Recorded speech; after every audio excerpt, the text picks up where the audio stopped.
Matapos mag-release ng solo album, sumabak na rin sa solo concert ang SB19 member na si Philip. Ano kaya ang kanyang hugot sa mga bago niyang kanta? Alamin natin sa Frontline Report ni Von Belinario.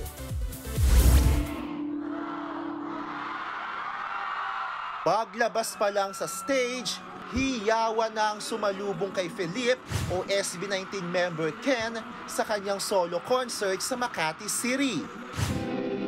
Tampok dito ang mga awitin sa kanyang kauna-unahang solo album na 7 Sins. Mas dumagundong pa ang venue nang sunod-sunod niyang i-perform ang Foes, Envy at Greed.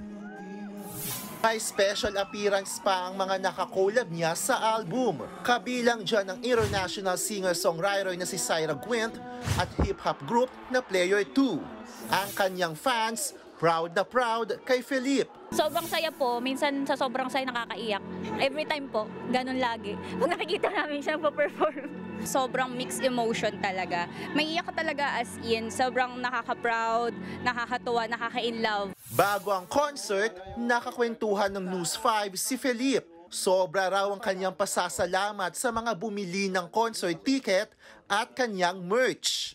I'm very thankful po. Minsan po, iniisip ko na lang po kung deserve ko ba yung mga ganitong klase ng bagay. But ayun po, grabe po yung suporta na binibigyan nila sa akin. So, hindi po ako magsasawang magpasalamat. Ibinahagi rin ni Philip ang kanyang hugot sa bagong release na album. It talks about, why people make mistakes. And of course, let's just, understand why people make mistakes. Mahugot po ako sa damdamin ko about this kind of topic. Doon ko po hinuhugot talaga. Mas mabilis po ako magsulat pag ganitong mga bagay po yung pinag-usapan. All out naman ang suporta ng mga kapatid niya sa SB19 sa kanyang solo career. Bukod sa album at iba pang shows, naghahanda na rin si Philip para sa Thanksgiving concert ng SB19. Ito ay bahagi ng pagdiriwang ng kanilang 6th anniversary. Definitely, as a group, always talaga may pasabog. Hindi pwedeng walang pasabog talaga. Talagang meron at meron yan.